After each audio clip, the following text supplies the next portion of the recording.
Our next speaker is Mark Musser, and he wrote a book called Nazi Oaks, and it's amazing the information that he came up with in here.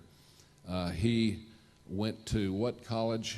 The Evergreen State College. Evergreen State College in the state of Washington, which he didn't know it when he went there, that it was, you know, kind of the center of environmentalism. And so he ended up with a background in that. Then he went to Western Conservative Baptist Seminary and was a missionary over in Eastern Europe for 7, 8, 9, 10 years, something like that. 7 years. 7 years, thank you. And he started researching this, and it's going to blow your mind, where he demonstrates, among other things, that Baalism in the Old Testament is very similar to modern environmentalism. Surprise. And the role that the Nazis played and all of this kind of stuff, and the same kind of stuff is coming to good old America, as LBJ used to say, wasn't it? America? Something like that. So he's going to talk about Baalism, eco-fascism, and the apocalypse. Wow. Okay. Thank you very much. Syncretism means mixture, and one of the things that we seem to forget, I'm not sure why this is, it's something overlooked, and that is the mixture of nature worship as a part of the apocalyptic endgame, which the Antichrist will play a part in. Nature worship is predicted. We know from the Old Testament prophecies. We know that even the book of Revelation has something of this as well, discussing these very issues. And so I think it's something we need to look into. And so I've done that, and it's one area that's overlooked. I'm not quite sure why, but environmentalism, the green stuff, or the nature worship seems to be like an undercurrent. It's like an undertow. You know, the state of Washington, we got powerful undertows that you really don't want to go surfing on the ocean beach there. Undertow will take you out to sea very quickly, and in certain cases. And you don't see it, but it's there. And I think the same is true with regard to environmentalism. There's a lot of things going on with the environmental movement that we tend to overlook, not to deny the other things. They're certainly a big part of it as well. Of course, Paul last night talked about Marxism. That's a very important aspect of this as well. But environmentalism is another area, and fascism plays its role, and I think it's going to play a big role in the end times. So I've titled my subject this morning, Baalism, Eco-Fascism, and the Apocalypse. And you will notice when I talk about eco-fascism, I do mean eco-fascism as a historical term, not as a metaphor. A lot of people use it as a metaphor. We're talking about something which is also true, something which the Nazis were involved in, and we'll take a look at that. So we look at our pictures here, and I want you to notice here the oak trees. There's a big oak right there. Baalism, by the way, they did practice a lot of nature worship under the oak trees in the Old Testament. Isaiah 57 in particular will tell you all about it. So will Hosea chapter 4, other passages in Ezekiel chapter 6. They'll discuss the issues of oak trees in connection to nature worship and also human sacrifice. So this was a topic of, it's been around a long time. And oak trees are very important to pass on to the pagans, even after the Baalistic times of the Old Testament. And the Fuhrer was also, he loved oak trees too. And we'll take a look at this a little bit. This will become more evident. Notice here we got an oak tree at Buchenwald. Now, Buchenwald was not a death camp, but it was a concentration camp. And this is a very important oak. We'll take a look at that. And notice here the entrance to Auschwitz. We got an oak tree sitting there. And these were symbolic, and they're actually, I think, indicative of what the Nazis were doing, a big human sacrifice with regard to what they wanted to do for the future. And one of the ways you do that is get rid of the Jew. And the Christians would come after the war, after they won the war. So really, you look at a lot of things that are happening during that time, and we'll take even a look today. Psalm 2, why did the heathen rage? Well, that's a good question. David didn't really have the answer. He wasn't quite sure. We look at that psalm where they're raging about different things. They're all concerned about different things. In fact, they're worried about a lot of things, especially our elites. You know, we get all scared about the elites, what they're going to do, and all their plans they have for us. But a lot of their plans are based on the fact that they're worried. They're scared. And in their unbelief, they're going to foist upon their worries and concerns upon us, where we have to be worried about them too. That's the problem. Now I have to live according to what they're worried about. I'm not sure I want to do that, but that's what they want. And they're worried about a lot of things. They don't believe in God anymore, so Does nature provide? Well, they're kind of concerned about that. They think there's too many people. Well, how are you going to solve that problem? I don't know.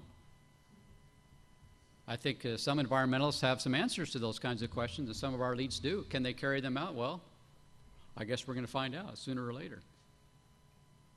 And so these are things which we see in history today. We see them in the past. We saw them in the Old Testament too. By the way, they sacrificed kids for the sake of natural fertility. This occurred during the Baalistic years, during the divided kingdom stage. And by the way, Baalism preceded Israel's captivity in both cases, whether it's the north or the south. Baalism was very strong in both in the northern kingdom and also in Judah before they went to their respective captivities. In fact, I will argue that Baalism is the reason why they went into captivity.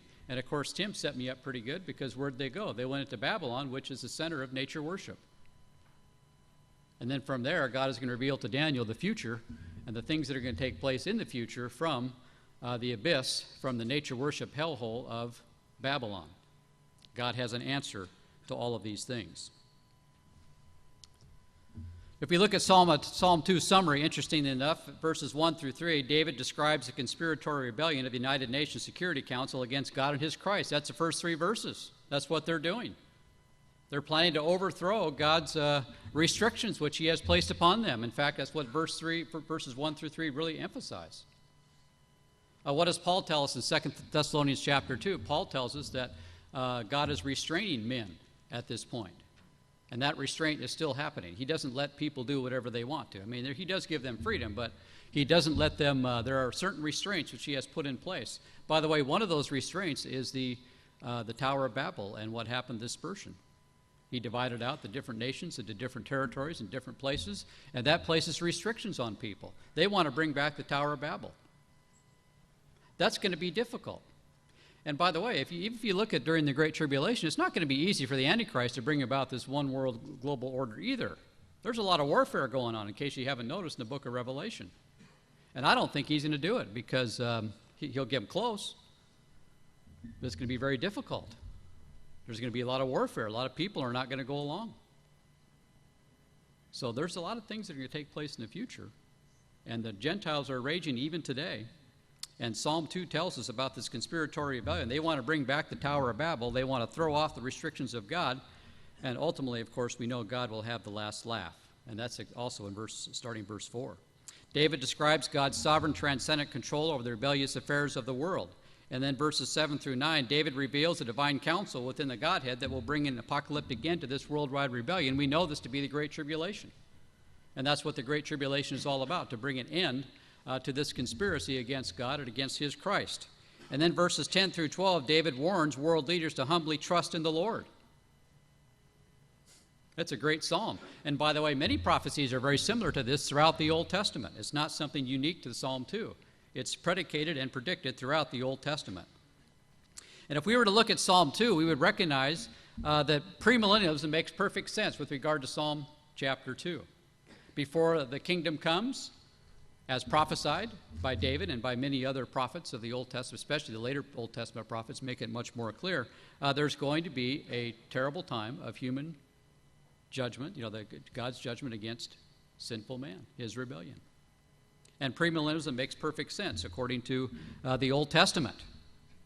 Now we have different views today. Of course, postmillennialism, we have that. They believe that Christians will eventually usher in the kingdom of God on the earth. How do they understand this today with all the things we got going on today? I don't quite understand this. They don't understand the opposition which many people have against God and against his plans. They overlook these things. It's too promising. We do have a promise for the future, but there's very difficult times first. The Lord's going to have to clean up the planet, first of all. There's too much sin going on. So that has to be dealt with first, and then we can set up the kingdom. And that's, of course, Psalm 2 and also many other places in the Old Testament. Something else to consider here, this man right here, Mr. Karl Marx. A lot of leftist people, they laugh at our premillennial views about history and about the end times. However, Marxism is actually a millennial view of history. So they laugh at the religious millennialism that we all believe in. At the same time, they've adopted something which is even far more fanciful. It's called the political millennialism. They're going to bring utopia on the earth. And this is going to occur through politics. Now you tell me, which one do you want? Which one is more likely? Political millennialism or the Word of God triumphing over lost human souls? Which one is it going to be? I think God's plan is going to win. And of course, this is all predicated in the Old Testament, predicted by prophets like Isaiah. Notice this linear concept of time. This is very important to the whole modern mindset. The modern mindset has adopted this view of history, and they've applied it to political affairs. They've gutted the supernatural elements of this, but now they've applied this to everyday life, to political affairs. So they look forward to the future, just like Isaiah looked forward to the future. The kingdom is coming, but now this is going to be merely a political kingdom. So don't get discouraged by the fact these guys make fun of us. Okay, we can make fun of them too, because they have borrowed a Judeo-Christian view of history and they've tried to apply this to politics, and that's never going to work. In fact, it shows God is showing them to be fools. In his own timetable, he will certainly make these things known and be more evident. Today, of course, it's hard to see. If you look at the Judeo-Christian historical consciousness versus the Greco-Roman worldview, the Greeks, they looked at history like a circle. We weren't going anywhere. There was no hope. You had nothing to look forward to. There was no plan in history. It was not linear in terms of what you would look forward to. I mean, it just wasn't existence. So life was a circle. Of course, their whole point was to get out of the circle. How would you do this? Well, through mysticism, through philosophy. If you're more rational, you want to be a philosopher. You escape the doldrums of history, the problems of history, the suffering of history through philosophy. If you're more mystical or religious, you're going to do it through various forms of dreaming and all kinds of other things which they emphasize in that Greco-Roman world. So Christianity comes along and changes that. Now we have a past, we have a beginning, and of course we're leading toward a future, and there's a hopeful orientation toward the future. And modern man has imbibed, and he's actually borrowed this view of history. He's not going back to this view of history. Now, Nietzsche, by the way, tried. I don't think he's quite worked. People haven't followed yet. We'll talk a little bit about that later. And this is a very important fellow, too. His name is Mr. Hegel. And if you look at, he's the man that actually set this up to where now everything, the Judeo-Christian worldview, the historical consciousness is now going to be emphasized through politics. He's going to take away the supernatural elements and apply this to human affairs. And he's going to place Germany on top of the totem pole rather than God's plan, the kingdom which is coming, which is interesting to me as well. So we start out from, notice his idea of progress within history, very similar to, Isaiah looking forward to the future. Well, Hegel looks back and says, look at where we've come from. Wow, look what man has done. And by the way, the deification of man is very important in his thinking. He believed in a form of pantheism, and man, of course, is the apex of history, and so therefore pantheism and human worship are basically the same thing. You can't deny that human beings are the greatest thing that's on the earth. So various forms of pantheism has to be human worship in some way. And Hegel, of course, emphasized this, and he was a big philosopher.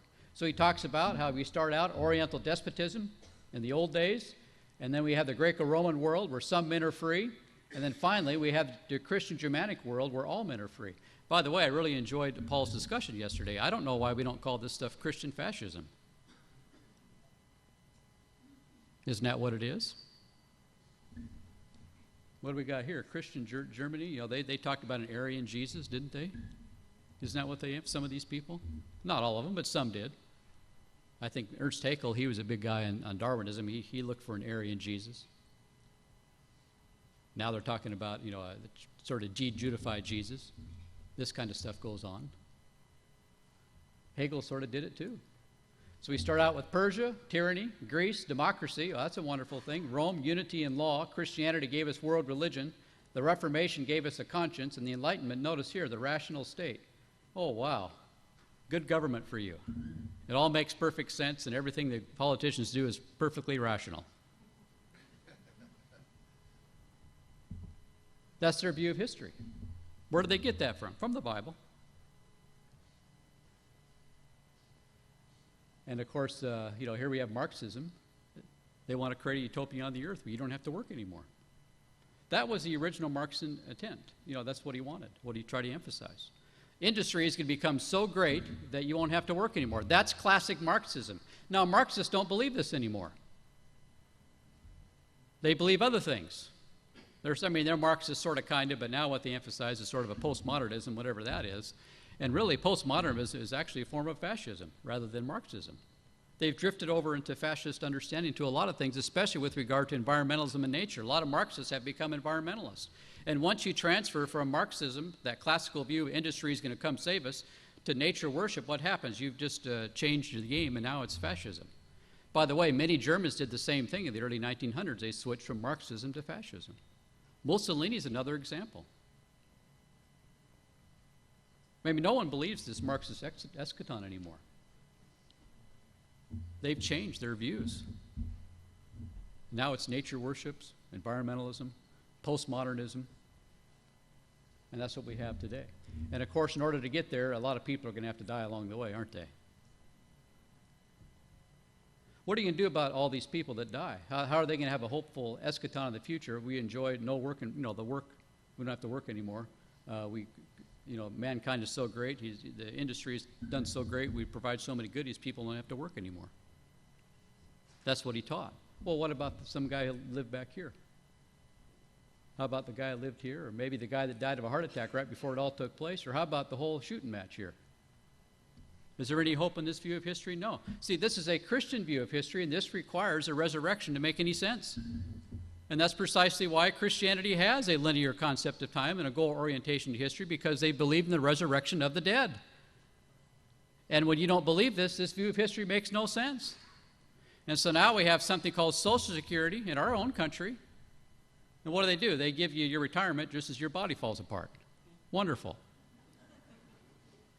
Okay, what does God do? He provides you with a retirement plan, and then he gives you a resurrection body so you can enjoy it.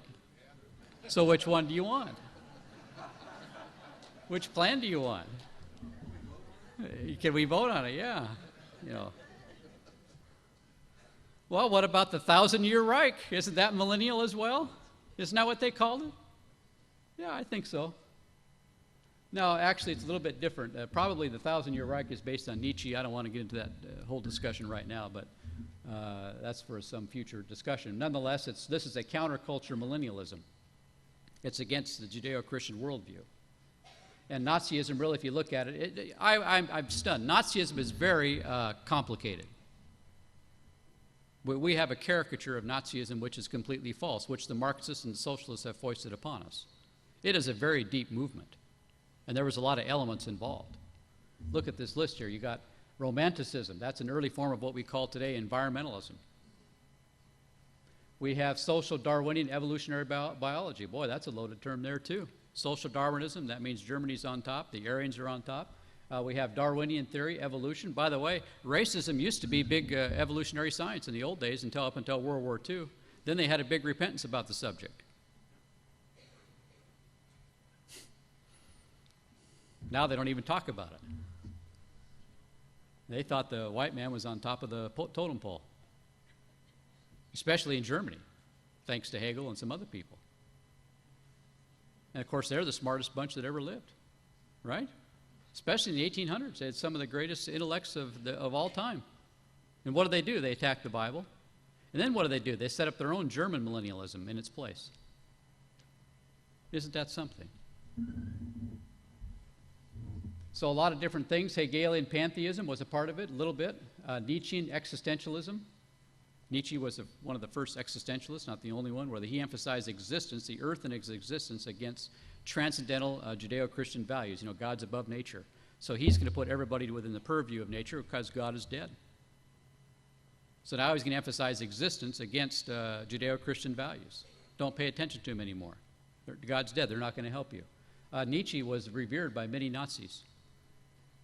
And then, of course, we also have heavy doses of paganism and German socialism as well. Of course, they went against the German Marxists, but they still called themselves National Socialists. Hitler believed in a social Darwinian eugenics that would cleanse the blood and soil of Germany from international Jewry and Christian weakness. So this all goes back to, Nietzsche hated the Christian weakness. And, of course, they looked at the Jews as an international, they were destroying the fabric of Germany. They were the Aryans. And this internationalism was destroying and corrupting their country. They wanted to get rid of it. Hitler believed the influence of Christianity made Judaism an international disease that had to be eradicated because it broke the laws of nature. That's what they thought. See, fascism is based on nature. It's different than Marxism is based on humanism. They're different forms of socialism. See, Marxism is based on class warfare, okay? Nazism or fascism is based on laws of nature. Race and nature, basically, is what fascism was. Of course, not all fascists were racist, and Mussolini wasn't necessarily. Interesting, the Nazis believed Germany was a promised land upon which to build an evolutionary eugenic world of natural strength according to the laws of nature. By the way, if you're to really look at what Nazism is in its essence, it's basically an ancient fertility cult brought up to date. That's what eugenics program is really all about, dressed up in modern science.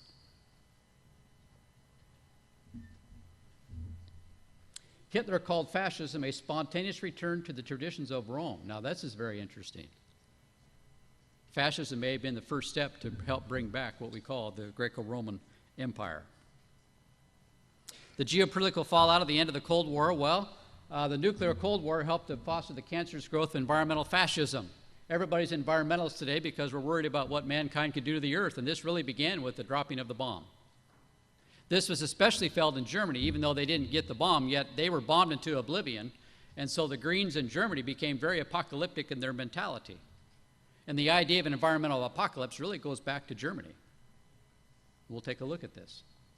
European multiculturalism has now imported Islamic fascism into its political makeup. Anti-Semitism, therefore, is still going on. Now, how is it that we can have Nazi racism, which was anti-Semitic, and then transfer to multiculturalism and still be anti-Semitic? I don't get it. Can someone explain this to me? It looks like it's pretty much the same thing. And by the way, Hitler was very pro-Islam. I mean, he liked some of these people. In fact, he thought these people were going to worship him. He said they're mingling their prayers with my name in it. And he wanted to fall upon their harems, he said in one particular night dream he had, I guess. I don't know. But he said, I can't eat their mutton because I'm a vegetarian. And of course, the United Nations has relativized the dangers of despotic governments throughout the world. I mean, most of the United Nations is made up of despots. And of course, so these concerns are relativized. And this is the world we live in today. What we have today, instead of what we call classic Marxism, we have what I would call millenarianism, which is sort of that's a political term for millennialism.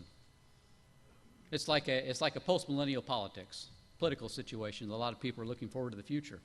So we have, the audacity of hope. Yes, we can. Change we can believe in. This is all evolutionary time, but it's also language dressed up in religious language. Because evolution basically is a religion. It goes back to the Tower of Babel.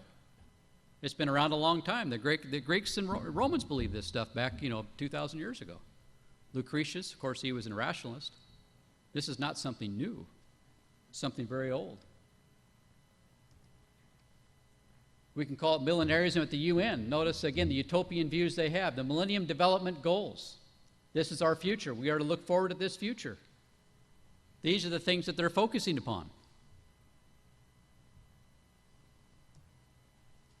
In reality, this is what we got instead. By the way, Hitler wanted to cover the Ukraine with windmills.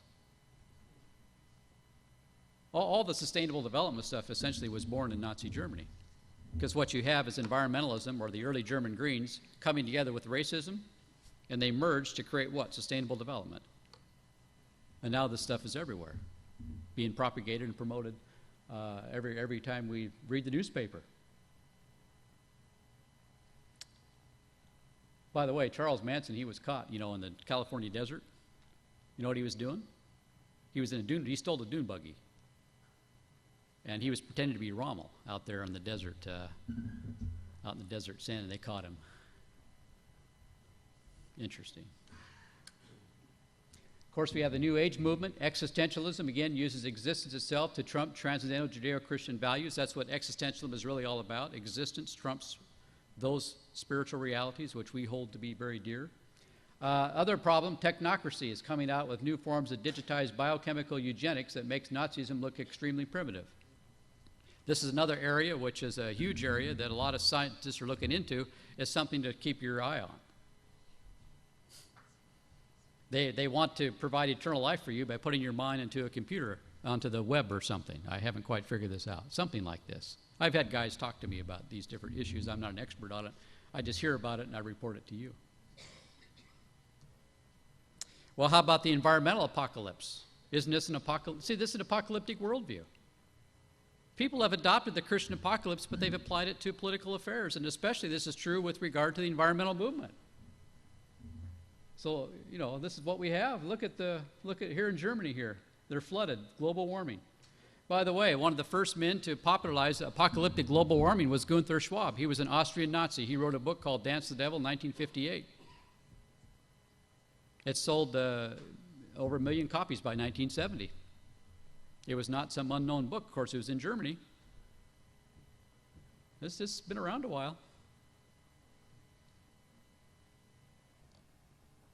Well, what about the Great Tribulation?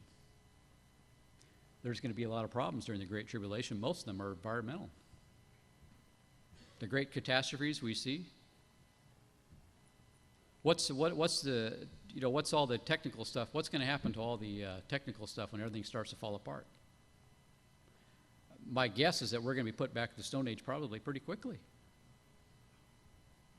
You know, all this discussion about horses and bows and arrows and knives and swords may not be as fantastic as you and I think. Once you take away the infrastructure, what's going to happen to technology? I mean, just look at what happened to Japan. That was just, that's something minor compared to what's coming. There's a passage in Revelation chapter 6 where it says that the wild beasts of the earth are going to devour a certain percentage, a high percentage of mankind. I think there's several things mentioned, but one of them is the wild beasts. The predators are going to start eating people up. That means people really can't defend themselves anymore. Nature is somehow going to come back, and environmentalists are going to save enough of animals so they can be eaten by them in the future. By the way, the Lord has a he's going to have the birds coming back too. Revelation 19. Birds can kind of fly around. Apparently, they're not so. All the environmental disasters, they can somehow survive. I guess I don't know, but there's going to be a lot of birds. The big feast in Revelation 19. A lot of eagles, vultures. And today you just see 3 of them, flying when somebody dies out in the desert in old westerns, but it's going to be a big feast. Wow. Well, Satan, what does he do? He often uses nature and or nature worship to seduce mankind. It started in the garden and it continues ever since. And of course it goes to the Tower of Babel, because the Tower of Babel really institutes and organizes what we would call the nature worship system. Notice again the beautiful tree. You get all this tree worship. Of course, we got a tree down there. Got some pretty stuff up here too. Anyway, we see what's going on here. He's using nature to fool people. Is there anything wrong with nature? No. But it's something people are attracted to. God made it. It's beautiful. It's artistic. And so what happens? People start worshiping the nature rather than the God who made it, because they can't see the God who made it. Of course, that's called unbelief. But a lot of his plans work through nature. Star worship, sun worship, that was all in Egypt. And of course, by the time we get later New Testament times with Old Testament times, Baalism, that was what Satan used to fool people. The tree of knowledge of good and evil, wasn't that a tree? Yes, it was. And what did Satan promise? He promised them enlightenment by evolutionary pantheism. You will become like God. So really, this idea of evolution goes back to Genesis chapter 3. That was Satan's ploy. And then after partake the forbidden fruit, what do we have? The natural man in opposition to God. Of course, Paul calls him the flesh, made up of biology and instinct, and that's about it. Appetites, without any reference to God. And by the way, if you got a tree growing in your head, you're probably not doing very good. You're not going to be able to think through your problems. By the way, this is what existentialism is all about, a picture of existentialism right there, because they deny human rational thought as being important. What's more important is the will. This is why Nietzsche emphasized the will to power, because he denied that, we live in people are irrational, so he said it can't be important, therefore willpower is more important than thinking. So nature trumps thought. Wonderful. And really, this goes back to the Babylonian nature religion.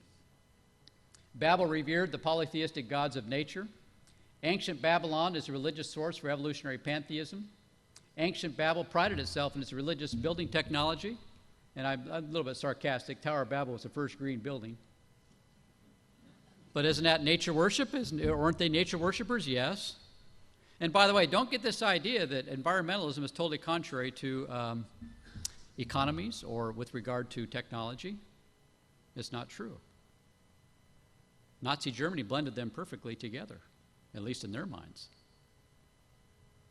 The aristocracy, by the way, a lot of rich people are behind the environmental movement. They provide lots of money.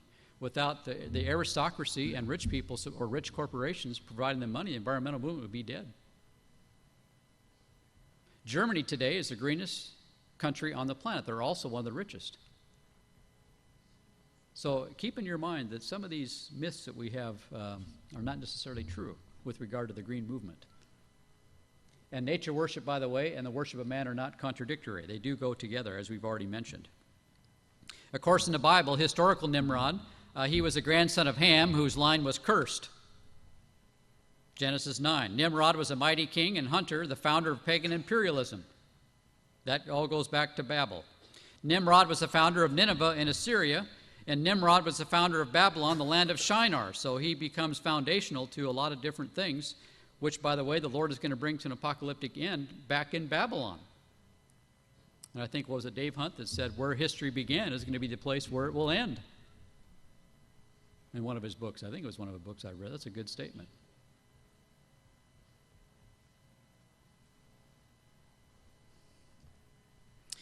Nimrod became the god of nature in ancient mythology. It's not mentioned in the Bible, but we do have other sources that tell us this. According to legend, Nimrod instituted sun worship and idolatry. According to legend, Nimrod instituted astrology. Also, tree worship. Of course, Hislop says Christmas tree goes back to Nimrod. So Merry Christmas. In Russia, they just say Happy New Year. They kind of forgot about Christmas. Maybe we should do the same. I don't know. I just don't want to ruin your Christmas. When the Yule log is burned up, the green Christmas tree replaces it, the fountainhead of green renewable energy. Of course, I'm being sarcastic when I say that. Nimrod's wife, mother in legend, mythology, was Semiramis, the queen of heaven and the goddess of the earth. Josephus said she was married to Nimrod. She was a harlot. She was the ancient goddess of love and fertility and vegetation. She was the instigator of ancient nature worship, mythology, and star worship. And of course, we look at the woman at the end in the book of Revelation, very similar. She was a whore as well. Genesis 11, the dispersion will spread and confuse the Babel mythology. So now it's going to be divvied up in a different language. So we got different names for some of these folks, but basically it's the same operation. So we got either Ephesus, she becomes Diana, for example. You've heard of Diana. In Egypt, Isis, which was mentioned yesterday. Rome, Venus. Greece, Aphrodite. Israel, Ashtaroth.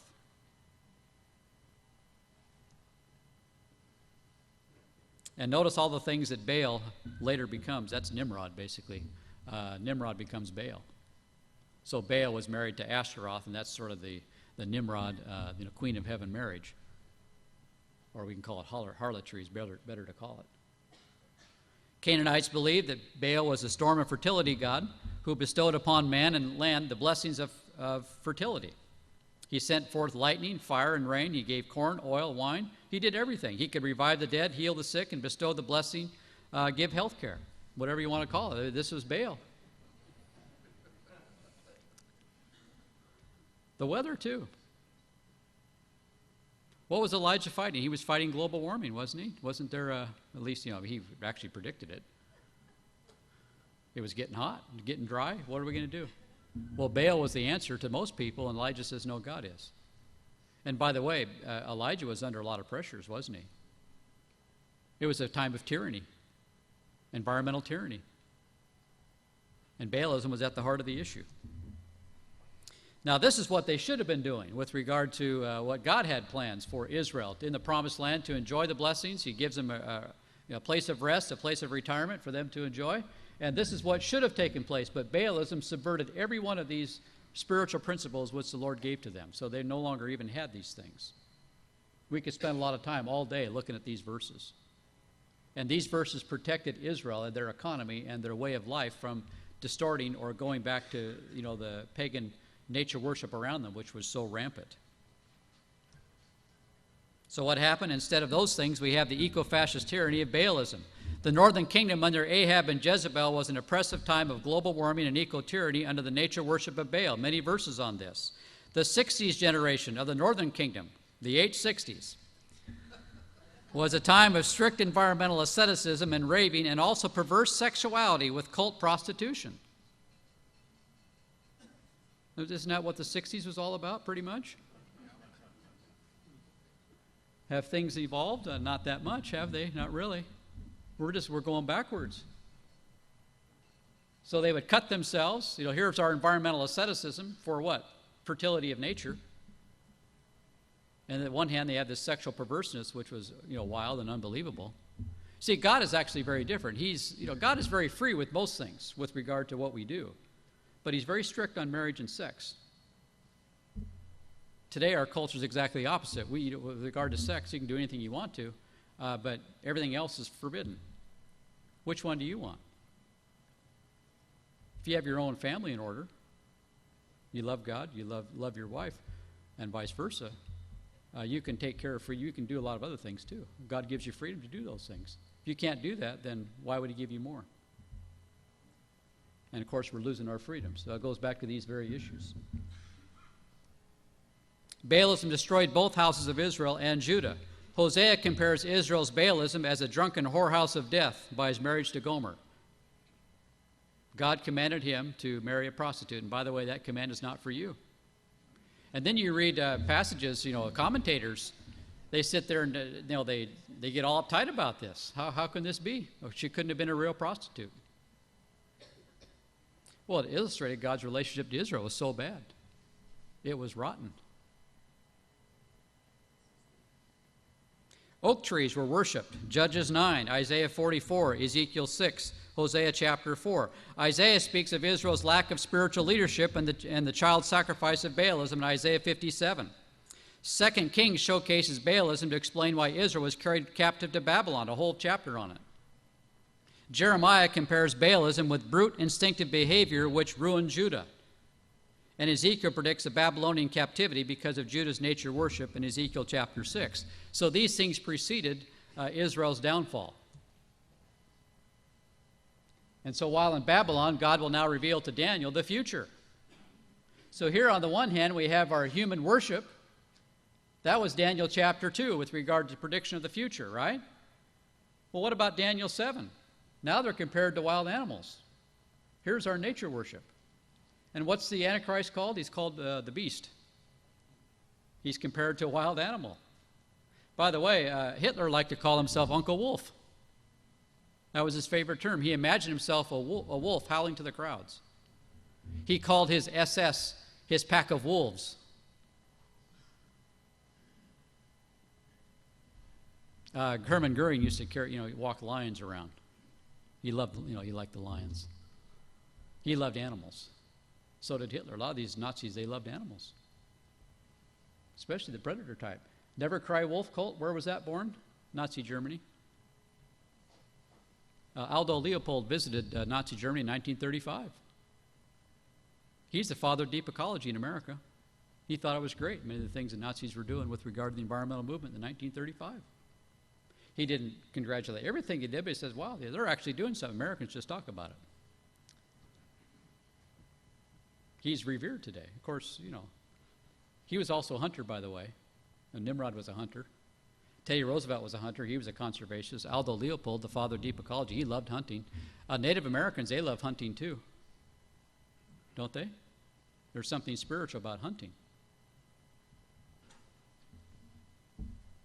And here we have God's plan. These are hunting God's people. That's the problem with these creatures. You need to have a hunter to put them down. Well, the Lord will finally do it for us. So facing a wild Gentile beast in the wilderness of prophecy, the Babylonian Empire is compared to a lion, the Persian Empire is compared to a bear, the Greek Empire is compared to a leopard, and of course the divided Greco-Roman Empire is called the beast. Of course, some passages he looks like a dragon or a dinosaur, whatever we want to call this creature, a reptile. The snake evolves from a snake to a dragon, apparently.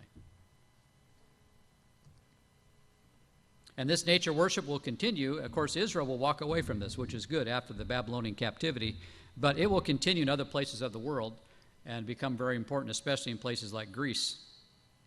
The oaks of Zeus, by the way, Baal becomes Zeus in Greece, or not Baal, but Nimrod. And Celtic nature worship also very important. Oak tree, very sacred to Zeus. So Baal was Zeus in Greece, the god of thunder and the god of the oaks. Again, oak tree sitting right there. What would they do? Well, sacrifices were performed there. Pagan nature worship symbolized by the mighty oak trees. Both Greeks and Romans associated the oak tree with Zeus and Jupiter. Priests prayed for rain at the Dodona oak in Athens near the Parthenon. Zeus' wife Hera was the oak goddess. Druids were Celtic pagans, which means men of the oaks. That's what Druids apparently means, at least according to one writer. Oak trees were worshipped throughout Europe. Animal and human sacrifices were often practiced under oak trees. In tribal Germany, the oak tree was associated with the Norse god Thor. The god of the oak was the chief god of the Aryans or the Europeans, and the oak tree was considered the holy tree of Germany. And this would become very important for Nazi symbolism during the Third Reich. Now, interestingly enough, St. Boniface, he cut down Thor's oak in the 8th century. And this was a big deal. And of course, this is how a lot of Europe was Christianized. They would cut down the oak trees or cut down the sacred groves, and replace them with churches. But yet the pagan ideas often remained. And God commanded Israel to do this in the Old Testament too, get rid of the Asherah, cut these poles down and get rid of them. Well, so they did that for evangelism. Well, the Fuhrer, he loved oak trees too. He gave an oak tree sapling to every gold medal winner of the 1936 Olympics. Jesse Owens went home with 4 of them. As far as I know, 2 of them are still alive. Glenn Morris in Colorado got one too. He had thousands of oaks planted all over the Reich and wartime Poland. Oak leaves and acorns were the primary symbols of the SS.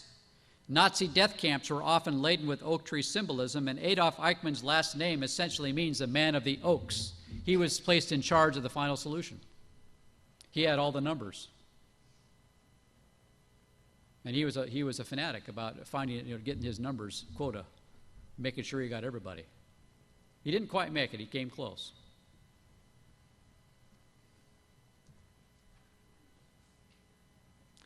Here's an oak tree in Buchenwald. This is a very important oak tree because it's basically Goethe's oak. And who is Goethe? Well, he was the father of German Romanticism. And today, again, we know Romanticism as environmentalism. So he was the father of German Romanticism, the environmental sciences. Romantics wanted to redefine man's relationship with nature against the dualistic, mechanistic, Newtonian science of the Judeo-Christian tradition. It basically means they wanted to get rid of the idea that you were above nature, which is what Genesis 1-3 tells us. God made you in his image, therefore you're above nature. They wanted to get rid of that distinction. Romanticism became fascinated with biology because it exemplified holism and organic interdependence. Goethe said, separateness is the illusion, one and the many are the same. And by the way, fascism is basically holistic learning. That's what they pride themselves in. And some of you may know Montessori, by the way. She was in Mussolini's education. She was Mussolini's education minister for years. And Montessori schools are basically fascist schools, teaching holism as a way of learning. That's what they were all about. Here we have Goethe's oak. Goethe used to sit underneath this tree. It wasn't Buchenwald then, it was out in the forest. And he would enjoy and meditate about nature, his favorite picnic ground. So the Nazis made Buchenwald, they saved the tree. Another important German thinker, Alexander von Humboldt. He deepens Goethe's scientific romanticism. His holism quietly excluded theism. Environment was now king. He synthesized natural history with geography and climate and local ecological conditions, basically the ecosystems. He laid the groundwork for the belief in the German Volk by fusing holism with nationalism. Volk means people or actually race. So he lays the groundwork for this. He laid the groundwork for geopolitics and Lebensraum doctrine in Hitler's Mein Kampf via Haeckel, Ratzel, Karl Hasshofer, and Rudolf Hess. Basically what he did, he emphasized environment, and these other men emphasized Lebensraum, which means living space. And basically, what were the Germans doing in the East? Well, they needed living space. They were running out of room. In Germany, there are too many people. We need to have more space. And a lot of Hitler's ideas were based on these men going back to Alexander von Humboldt. Shockingly enough. Romanticism itself revolted against Christianity. Romantics opposed that God made man in his image because even though man is a created being, he is still above nature. They rejected this thinking. Genesis 1, Psalm 8. The Genesis mandate to subdue and fill the earth is an abomination to Romanticism because they think it leads to utilitarian views of nature and ecological disaster. If you're above nature, you can use nature any way you want to. That's how they always characterize Christianity or Jews ruining nature because they have this idea about man. The shepherd motif in particular, where wolves are killed to protect the sheep, is another abomination to environmentalists. Romantics blame the Dust Bowl on the Puritan farming mentality combined with modern mechanized farming. Forests and mountains are more holy than churches, which are often artificial. This was some of their ideas. And of course, this man was the most important one in America, Thoreau, really the first American hippie. He was out in the woods in a cabin, Walden Pond. Nature is more important. Nature, his plants and animals become his neighbors. That reduces, it elevates nature and reduces man. He used environmental purity as a basis upon which to judge human society, which is what's happening already. It's environmental ethics. Here's Hitler's favorite philosopher. His name was Arthur Schopenhauer. So at the same time that Thoreau was blaming Christians for ruining the environment in America, at the same time in Germany, men like Schopenhauer were blaming the Jews for the same thing. And by the way, Schopenhauer was in the halls of academia in Germany. Thoreau was by himself out in the woods. These men had much more influence on what's going on. It took Thoreau a couple hundred years to have some kind of influence in America. These men were in charge. Notice his attitude. We owe the animals not mercy but justice, and the debt often remains unpaid in Europe. The continent is permeated with Jews. It is obviously high time that in Europe that Jewish views on nature should be expelled from Europe. This is Hitler's favorite philosopher. By the way, in 1933, the Nazis passed an animal rights law. Basically, Schopenhauer was an animal rights guru, the first one, really, to emphasize these things.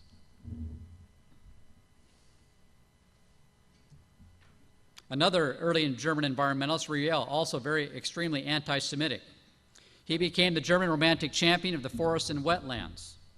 He said the forester was the antithesis to the Jew, who was rootless and had no authenticity. He was just amorphous international something or other, which he had no interest in. He emphasized the rights of wilderness. He was politically active as an early romantic environmentalist. He was a father of environmental sustainability. He strongly emphasized the hardy and healthy character of the German Volk, which means the German race, the folk peasants of the countryside. They were the strongest people. And Riel will mix romanticism and socialism and environmentalism and anti-Semitism all into one. He wrote 3 books called The Natural History of Germany. And notice how he characterizes the Jew. They're rootless. They're not rooted in the soil. They're in the city. Now, what happened to the Jews? Well, they stuffed them in ghettos. Their crime matches, their punishment matches the crime. Of course, later on, they went to the gas chambers. A lot of these things sort of build up. They just took a while. But these ideas, they continue to fester. Here's another one. Ernst Haeckel, the father of German ecology and social Darwinism. This man coined the term ecology in 1866. Yet he's also the father of German social Darwinism. He was an extreme Darwinist who developed German social Darwinism. He was the first German scientist to describe the Jews as a biological problem. Wonderful. He mutated Darwinian natural selection into racial eugenics. Wow. German evolution and ecology were holistically fused together. He began a scientific pantheistic philosophy known as monism. Today we call it social Darwinism. And of course, monism emphasizes oneness, again, holism. He used it, he emphasized holism from a scientific point of view. Nietzsche is something very important. You need to pay attention to him. Notice the words Antichrist here. Nietzsche stressed Schopenhauer's will over mind, which really is at the heart of existentialism. Will is more important. Nietzsche wanted to replace the weakness and otherworldly nature of Judeo-Christian morality with a biological ethic based on instinct and willpower rooted in the earth. That's what Nietzsche wanted. Nietzsche claimed God was dead, or as good as dead, so Western man must learn to live courageously and face the future with new based earth values, Superman values. We need to become Supermen of the earth. By the way, the Nazis thought that they were those men. Nietzsche was revered by him, by them. Nietzsche believed in evolution, but suggested will was more important than natural selection. That's an interesting distinction. Next to Schopenhauer, Nietzsche was Hitler's second favorite philosopher. The Nietzsche archives became a shrine for National Socialism. And of course, we have all those earth dwellers mentioned in the book of Revelation, those who dwell on the earth. And of course, they call for the mountains to come on down, come on top of us. They love the mountains. So now it brings us up to the Nazi period. The Nazis came up with a doctrine called blood and soil, which basically means Nazi racism and Nazi environmentalism brought together. And Himmler's teacher, Walter Darre, was the man who emphasized this doctrine. It became very popular. And the early German Green Movement got caught up into this, what we call Nazi blood and soil. In 1934, Nazi biologist Walter Schoenich said, National Socialism and environmental protection stand in a tight connection because the Fuhrer wills a new German Volksgemeinschaft whose foundation is drawn from the blood and soil, from the primordial forces of life and soul that are proper to our race, and from the nature-willed bond that subsists between us and the sod of the homeland. Now, that's a loaded statement. But here we have Nazi environmentalism and racism brought together. Notice that Hans Schwenkel, very interesting, stated that since the first book of Moses, the Jews do not know nature protection, since God has given to the children of Israel all plants and animals for their enjoyment. It's like they can abuse it and not, they don't have any nature protection laws. We're better than them.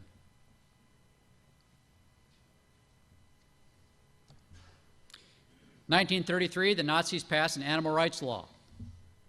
That made Passover very difficult to implement, by the way, because with the Jewish, you have the kosher ritual slaughter. 1934, of course, that would go for any kind of meat. 1934, Goering passed a green Nazi hunting law. That began with Hermann Goering. He loved to hunt. 1934, the Nazis also implemented strict direwald forestry practices. Then in 1935, the Nazis passed the Reich Nature Protection Act. These were all big environmental laws for their time. By the way, even the 4-year plan was to be regulated by environmental spatial planning. And the Nazis were going to turn the Eastern Russian steppe into a green, sustainable economy that would later be extended throughout the Reich after the war. Basically, they wanted to turn the Eastern Front into a park for Germans to enjoy. That's what the war was all about. Take away living space from, get rid of the Jews, take it away from the Slavs, and get rid of them too, and then to have all kinds of living space for Germans. Well, Mr. Heidegger, he's important too. He emphasized existential environmentalism. He was an early German conservationist. He believed in blood and soil existentialism, which is a little bit different than blood and soil biology. He believed that the fatherland, for example, itself was being, whatever that means. That's part of his existentialism. He interpreted Nietzsche for National Socialist existential consumption. He wanted to return to Greek philosophy before the corruption of Plato that emphasizes thought over being. See, again, they attack the mind. He was involved in Nazi book-burning ceremonies and the removal of Jewish professors. After the war, he became an environmentalist whose views often coincided with what we call today deep ecology. Mr. Heidegger, notice that mustache. He shaved it off later. Nazi death and concentration camps and environmentalism. Well, this is shocking. For example, at Treblinka, they had a fox recovery program to bring back the foxes in Poland, right next door.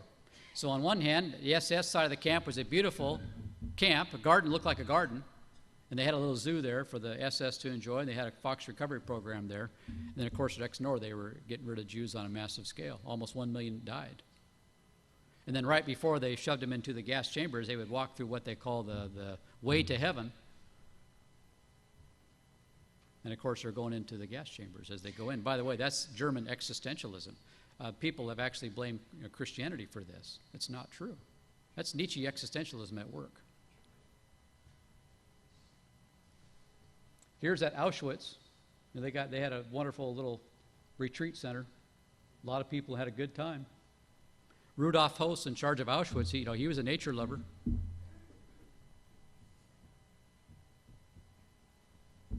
Again, shocking. This is at Buchenwald. They had little bears there to enjoy. Here we got somebody feeding the deer at Buchenwald as well. Animal lovers, people haters. Wow. Adolf Hitler was a forerunner of the Antichrist in very interesting ways. His Nazi Party membership number was 555, but later changed it to number 7.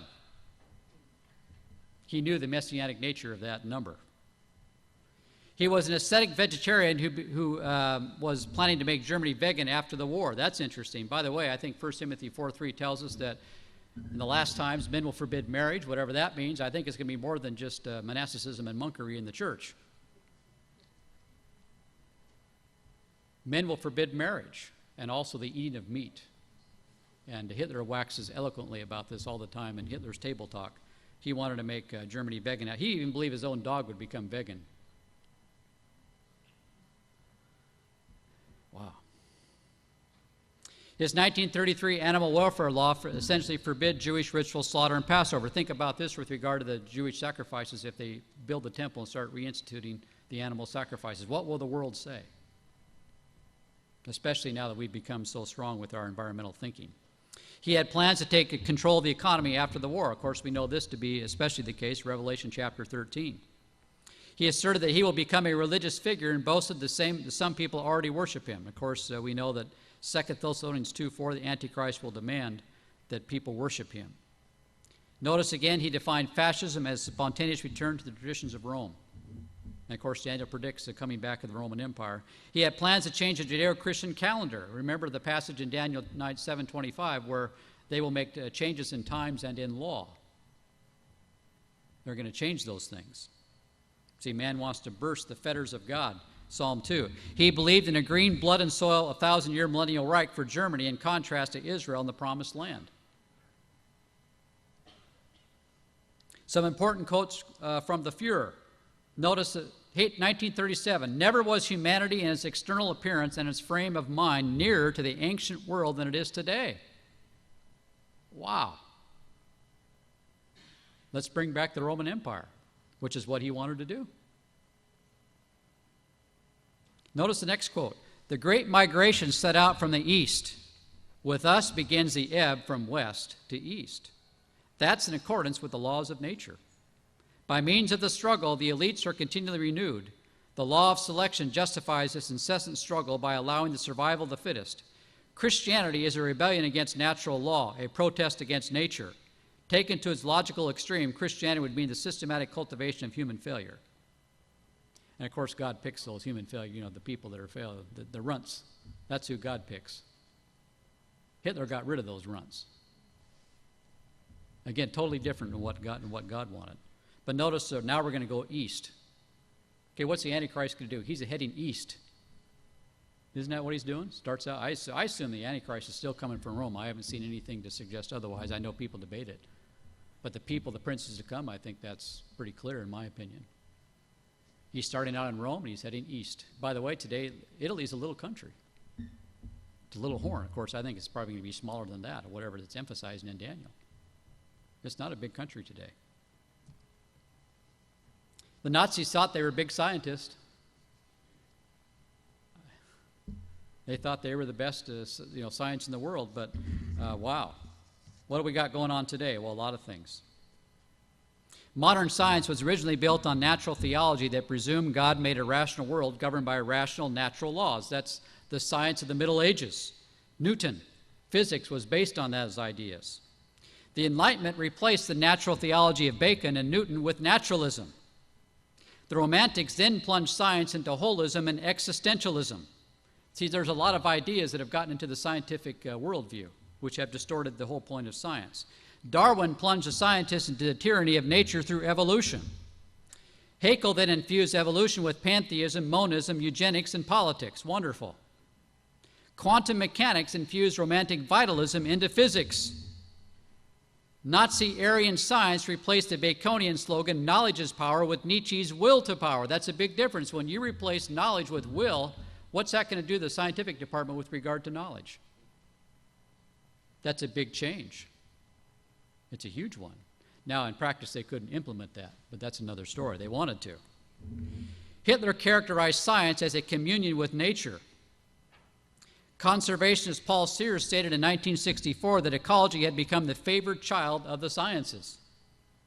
And now we have what they call post-normal environmental science. This is a holistic, politicized science that deconstructs the traditional view of science. See, they say, look, at science is too reductionistic. It can't help us solve big political problems. So now they've extended out. Let's emphasize post-normal science here. They don't know the answers, and yet they believe the stakes are very high. Therefore, we need to come up with some answers to this, scientific solutions. And, of course, science is stretched out to the point where it becomes no longer science. And yet they call it science to you. And they get away with it. After World War II, environmentalism became a global movement. Aldo Leopold's deep ecology replaced the Roosevelt Pinchot conservationism, which you and I probably believe. That's usually what we think about environmentalism. Well, that's not what environmentalism is. Austrian Nazi Gunther Schwab's Dance with the Devil prefaced the entire environmental litany in the modern age in 1958.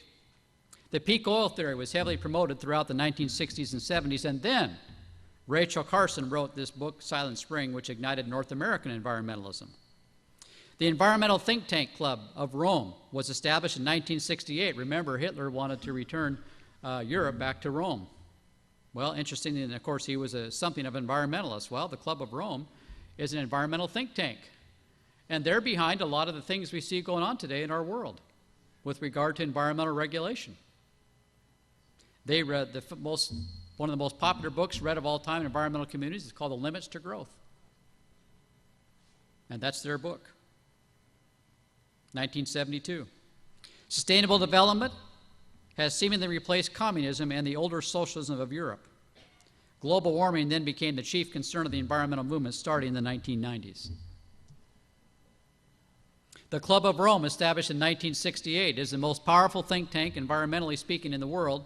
It is comprised of major political leaders, UN bureaucrats, and green leaders, and economists and scientists from all over the globe. It is extremely well funded by many major financiers and important financial groups. A lot of these big corporations and big banks, they don't give money to people like you and me. They're religious. What do? They give their money to environmental causes, especially today. It strongly pushes for holistic long-term solutions to the world's problems. Of course, God is kept out of it. It's holistic. God can't be a part of it. It sees limits to growth as man's modern predicament, which it calls a world problematique. There's too many people and not enough space. Where have we heard this before? And what are we going to do to solve this problem? They have answers. By the way, Ted Turner, in charge of CNN, he's a rich guy. He thinks 300 million people is be about enough for the earth. 300 million.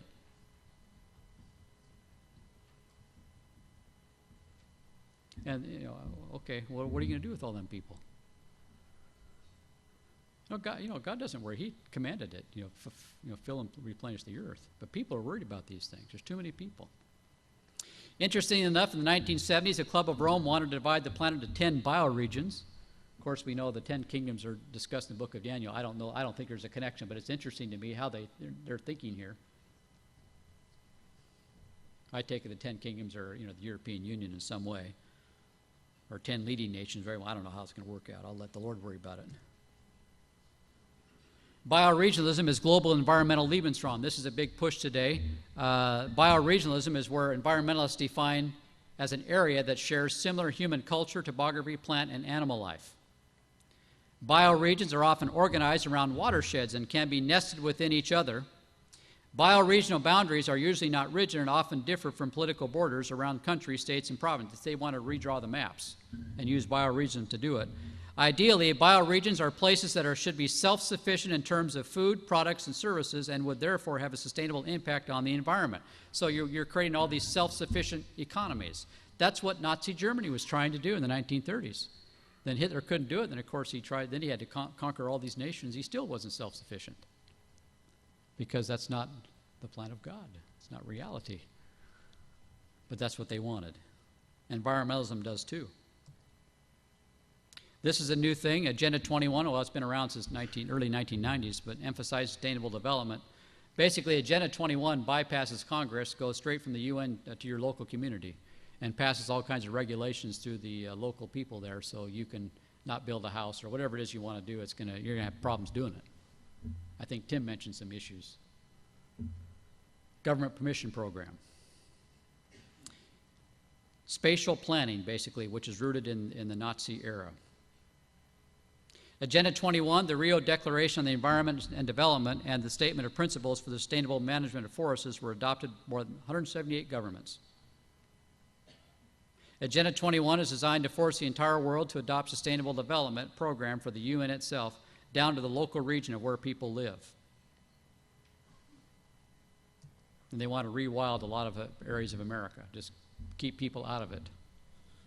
Then we have the Earth Charter. Notice the Declaration of Interdependence. Again, that holism, very important to them. Earth Champs, by the way, they even emphasize an environmental or Sabbath Day. You and I know Earth Day, that's for political reasons. They have also Environmental Sabbath Day for religious reasons. And they also talk about a new covenant with the earth. So again, the religious language is there. They're borrowing from Christianity, and then they make fun of us all at the same time. I mean, this is ridiculous. Of course, remember, Satan wants to be like God. So he counterfeits everything. And here we have a big counterfeit of everything. The Gaia hypothesis. Well, there's our woman, maybe. By the way, we had a good lecture yesterday on the Catholic Church. Ratzinger is SS. Did you know that?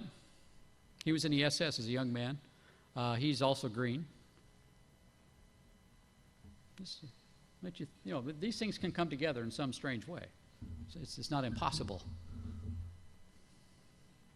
James Lovelock postulated the earth itself, Gaia, as an ancient evolutionary and complex living organism.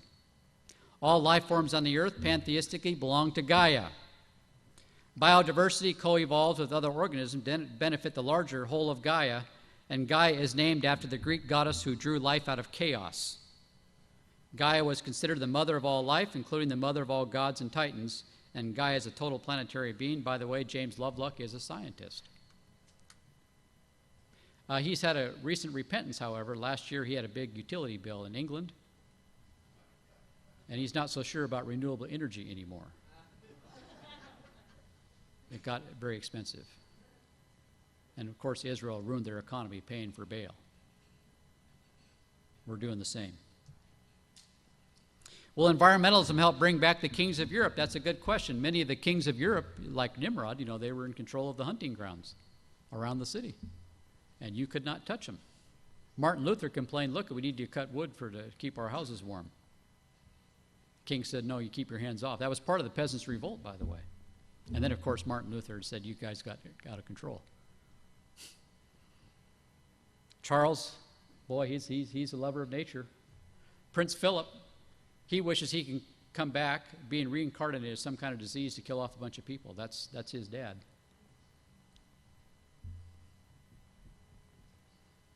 Princess Diana didn't like the picnics with the royal family very well. I think she found out they were a bunch of environmental fascists. I could be wrong. I'm just guessing.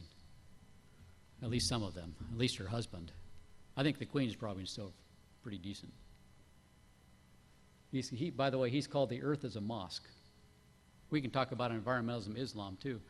Malcolm X was a vegetarian, by the way. The Twin Towers, that came down, they wanted to replace that with a green mosque nearby. That mosque that they were going to put in near Ground Zero, there was going to be a green one. Do you know that? Yeah. And a lot of Islam emphasizes nature. So these things can come together in a very strange way that we need to be paying attention to. And environmentalism may also help bring back these kings of Europe. How is modern environmentalism related to the Whore of Babylon? That's a good question. I don't know. We'll have to wait and see.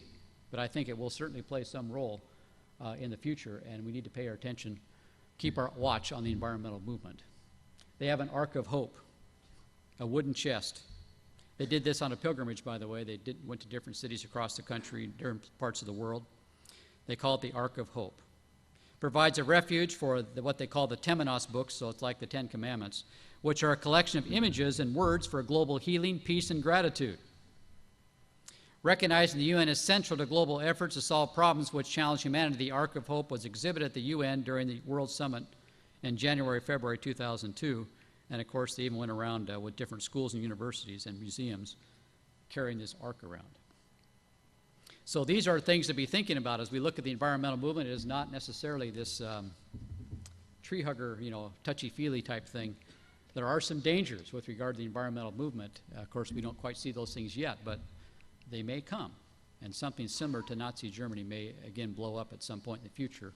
I'm not saying it will, but I think something like this may, at least gives a picture, a warning. And of course, we know the Great Tribulation will be a terrible time. So with that in mind, I'm done with the lecture. Thank you very much.